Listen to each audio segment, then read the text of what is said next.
Hello there! Welcome back to my channel. So for today's video, tatalakayin natin sa pamamagitan ng maikling pagsasadula ang mundo ng marketing ethics and consumerism. So maganda tayo at matuto tungkol sa kapangyarihan ng integridad para sa lipunan na ating ginagalawan para sa magandang kinabukasan. Tara, let's go!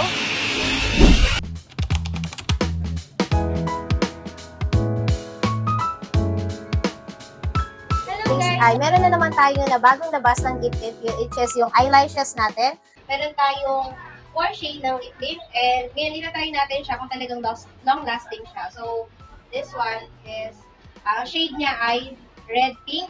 Try natin. Ito yung red pink. Tapos, kahit i-smudge mo yan, nandiyan pa rin siya. Kahit basahin mo siya ng tubig, hindi siya natatanggal. And then, ang next natin ay Ethical marketers understand the importance of truth in advertising. They provide accurate information, avoiding misleading claims and false promises. By doing so, they build trust with their consumers. And then, iti-try ko para makita nyo din yung product niya. Kahit konti lang, ang ilagay ninyo dyan. Yun. Magtatagal yan kahit uminom ka, kumain ka ng kumain. Buong maghapon nandiyan yan sa labi ninyo. So, ano pang hinihintay nyo? Bili na kayo ng product na to. Murang-mura lang. Just 450 pesos. Thank you!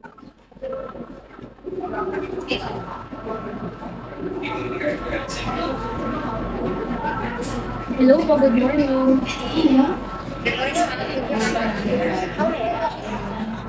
May ask lang po, is your product still available po? I have seen po kasi yung product ninyo while ago on my newsfeed. And na-found out po na beautiful and authentic yung product. Respecting consumers' privacy is another crucial aspect of ethical marketing. Marketers prioritize the protection of personal information, ensuring transparency and consent. This builds trust and safeguard consumers' rights.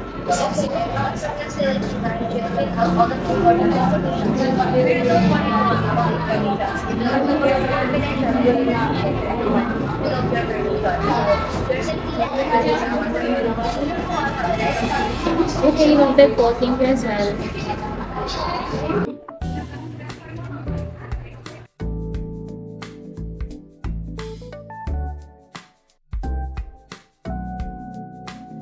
Ethical marketers prioritize the well-being of consumers and the environment.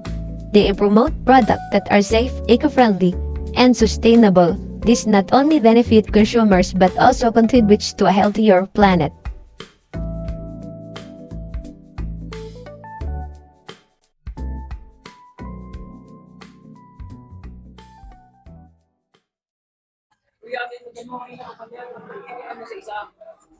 EJ, by being mindful on what we put to our body and supporting local producers, we can contribute to a healthy and Trisha is a health-conscious consumer who seeks out organic and locally sourced food.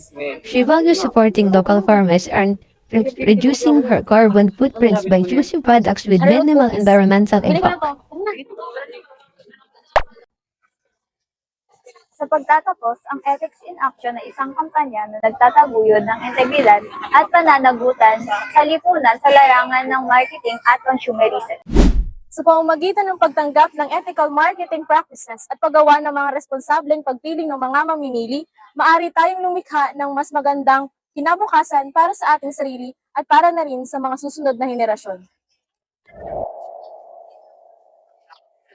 Maging maalalahanin tayo sa epekto ng ating mga kilos at magsama-sama magtrabaho upang magkaroon ng mas ethical at responsible na lipunan ng mga mamimili. At maganip sa kangkong, ano ba to? Maraming salamat sa inyong panonood. Kung nagustuhan nyo ang video na ito, maaari kayong mag-like, mag-share, mag-subscribe Sa aming channel, para sa iba pang nilalaman tungkol sa ethical living at responsible consumerism. Sama-sama tayo sa pagbabago. Hanggang sa muli, paalam!